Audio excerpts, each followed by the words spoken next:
عمران خان صاحب بار بار یہ سوال اٹھا رہے ہیں کہ اگر اتنے ہی برے حالات کرنے تھے، میرے دور میں ذرا سی مہنگائی ہوتی تھی تو مارچز نکلتے تھے، پیپلز پارٹی کا بھی مارچ ہوا، نون لیگ کا بھی مہنگائی مقام مارچ ہوا، تو اب کیوں حالات نہیں سنبھل رہے ہیں؟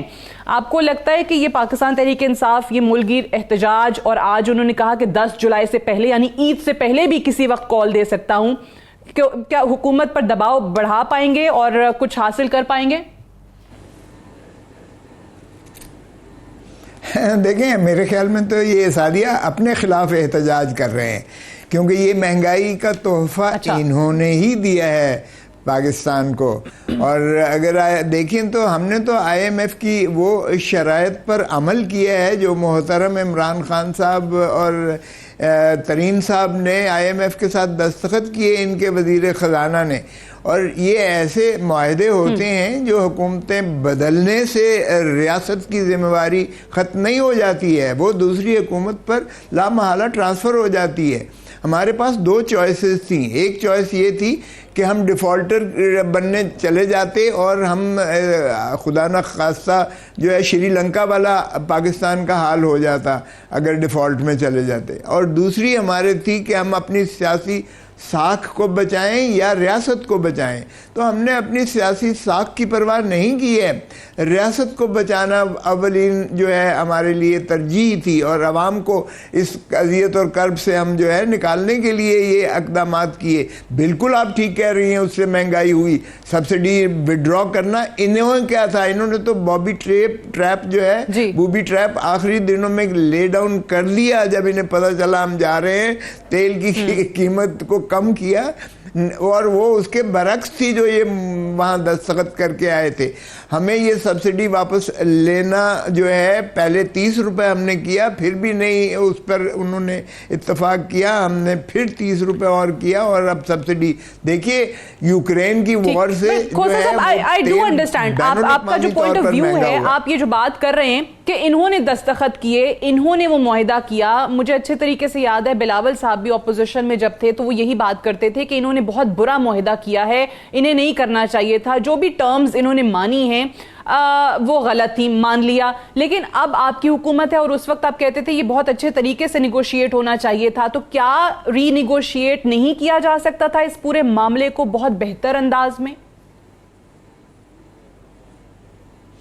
دیکھیں مفتاح صاحب گئے تھے یونائٹڈ اسٹیٹس میں، آپ کو یاد ہوگا، اور آئی ایم ایف کی ٹیم کے ساتھ انہوں نے گفت و شنید کی تھی. انہوں نے بالکل 2 ٹوک کہہ دیا تھا کہ یہ سبسڈی آپ نے واپس لینی ہے. انہوں نے اس سے تو نیچے وہ ہٹنے سے تیار ہی نہیں تھے. پھر بھی ہم نے اس کو پروپورشنیٹلی ریڈیوس کیا، 30 روپے پہلے کیا، لیکن اس پر بھی جو ہے ان کی تشفی نہیں ہوئی، 30 روپے اور کرنا پڑا، اور پھر 25 روپے اور. اب آپ دیکھیں کہ کیا اگر آپ خرید کرتے ہیں مہنگے داموں سے تیل، اور پھر اگر آپ سبسڈی دیتے ہیں تو بھی اگر آپ ٹرانسفر نہیں کرتے اس کو جو ہے کنزیومر پر، تو پھر آپ سبسڈی دیتے ہیں. جب ریاست سبسڈی دیتی ہے تو ہم پہلے ہی جو ہے بہت زیادہ زیر بار ہیں. اب آپ اندازہ کریں 9.5 کھرب کا بجٹ آپ نے جو ہے اس وقت دیا ہے، اور اس میں سے 4.4 کھرب جو ہے آپ نے قرض دینا ہے، اس کا جو ہے اس اگلی قسطیں دینی ہے.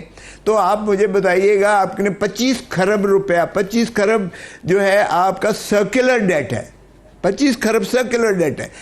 آپ کی جو ہے 72 کے قریب جو ہے پاور یونٹس اس لیے بند ہوئے کیونکہ تیل اگر پیسے نہیں دیں گے تو ان کمپنیوں کو تیل نہیں ملے گا. اور ہمارا بدقسمتی سے جو الیکٹریفیکیشن ہے، جتنا پاور سٹرکچر ہے ہمارا، وہ زیادہ اس پہ چلتا ہے، تھرمل پہ چلتا ہے، اور تھرمل جو ہے تیل سے منسلک ہے.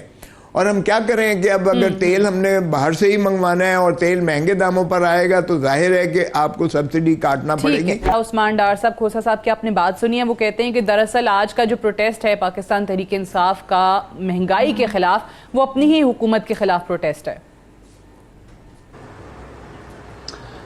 دیکھیں سعدیہ، کھوسا صاحب ہوں یا اس امپورٹڈ حکومت کے جتنے بھی ترجمان ہیں، یہ جو مرضی کہ Imran Khan I M F سے معاہدے کر گیا تھا، آپ اپنا کیمرہ عام عوام میں لے کے جائیں. بنیادی طور پہ یہ ان عظیم پاکستانیوں سے خوف زدہ ہیں جو آپ کے ناظرین مجھے سن رہے ہیں. میں کھوسا صاحب سے پوچھتا ہوں کہ اگر ہم اتنے ہی نالائق تھے, ہم اتنی ہی بری معیشت چلا رہے تھے, تو بابا چھینی کیوں حکومت عمران خان کو ہی کرنے دیتے؟ اگر یہ کہہ رہے ہیں کہ عمران خان نے IMF سے معاہدے کیے پاکستانیوں, تو کنہوں نے ان کو کہا تھا کہ آ کر یہ مہنگائی کا ڈول اپنے گلے میں ڈالو؟ بتا دیں کس کے کہنے پہ سازش کی انہوں نے, کس کے کہنے پہ انہوں نے طریقے عدم اعتماد پیش کی.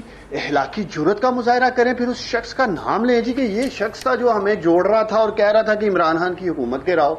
دیکھیں ریکارڈ کا حصہ ہے, 3 سال سے ہماری حکومت IMF کے پروگرام میں تھی. کوئی 2 ماہ پہلے IMF کا پروگرام نہیں سائن ہوا پاکستانیوں, کوئی 6 ماہ پہلے پروگرام سائن نہیں ہوا سعدیہ, یا 1 سال پہلے. 3 سال سے عمران خان کی حکومت IMF پروگرام میں تھی. تو یہ تباہی, پھر میں سوال اٹھاتا ہوں کہ ڈالر نے ڈبل سینچری عمران خان کے دور میں کیوں نہیں کی؟ 210 روپے کا ڈالر انہوں نے کر دیا. 5,500 پوائنٹ سے جو پاکستان کا سٹاک ایکسچینج تباہ کیا انہوں نے, وہ کیا IMF کے معاہدے میں لکھا ہوا تھا؟ یہ جو 14 سے 16 گھنٹے بجلی آنے کا نام نہیں لے رہی, اس کا IMF کے معاہدے سے کیا لینا دینا ہے بھائی؟ یہ جو بجلی کا یونٹ انہوں نے 14 روپے سے 30 روپے یونٹ کر دیا ہے, جو عمران خان کے دور میں تھا 14 روپے کے قریب, بھائی اس کا دکھا دیں کہیں لکھا ہو کہ بجلی کا یونٹ عمران خان نے IMF کے معاہدے میں کہا 30 روپے کا ہو جائے گا. 85 روپے کے ڈیزل کو 115 روپے کا ڈیزل, 85 روپے کا پیٹرول, عمران خان نے تو 10 روپے ڈسکاؤنٹ دیا تھا کھوسا صاحب, تو آپ 10 روپے بڑھا دیتے. چلو عمران خان ہی کرتے رہتے ہیں جی, عمران خان 10 روپے کم کر گیا تھا. ایک تو آج کل یہ رونا پیٹنا کرتے ہیں وہی سبسڈی جو عمران خان نے دی تھی وہ واپس لے لیتے. تو بنیادی طور پہ 200 ارب روپے کی سبسڈی عمران خان اسی IMF کے پروگرام سے جو 3 سال سے چلا رہا تھا سعدیہ دے رہا تھا, جو کہ یہ چور ڈاکو لٹیرے نلائق نہل رات کے اندھیرے میں آگے ہیں. اس لیے یہ IMF کے آگے جھکے ہی نہیں ہیں, لیٹ گئے ہیں مکمل طور پہ سعدیہ. یہ ہے اصل وجہ, ان میں اتنی اخلاقی قوت ہی نہیں کہ یہ عالمی طاقتوں کے سامنے نیگوشیشن کر سکیں. اور اب یہ ایک ہی سوال پہ اٹکے ہوئے ہیں. سن لیں میری 1 منٹ آپ نے دینا, میں نے بھی کھوسا صاحب کو بڑے حوصلے سے سنا ہے کہ جی عمران خان کر گیا. اور بھائی عمران خان نے اسی خزانے سے 400 ارب روپے کا ہیلتھ کارڈ دیا 3 کروڑ فیملیز کو سعدیہ. اسی خزانے سے عمران خان نے 250 ارب کا احساس پروگرام چلایا. اسی خزانے سے 150 ارب کا کامیاب جوان پروگرام چلایا, بلا سود قرضے دیے پاکستان کے نوجوانوں کو. اسی خزانے سے 250 ارب کے گھر بنا کے دیے ان لوگوں کو جن کے سر پہ چھت نہیں تھی. اسی خزانے سے 10 ڈیم بنا کے گیا عمران خان.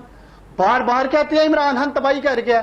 اگر عمران خان تباہی کر گیا, میرا آخری سوال ہے کھوسا صاحب سے, تو بابا پھر یا آپ جھوٹ بول رہے ہیں یا آپ کا اکنامک سروے جھوٹ بول رہا ہے. انہوں نے اکنامک سروے میں تو ویسے کھوسا صاحب بہت ساری چیزوں کا کریڈٹ مفتاح صاحب نے پاکستان تحریک انصاف کی گزشتہ حکومت کو دے دیا, جس میں مان لیا کہ گروتھ ہوئی ہے.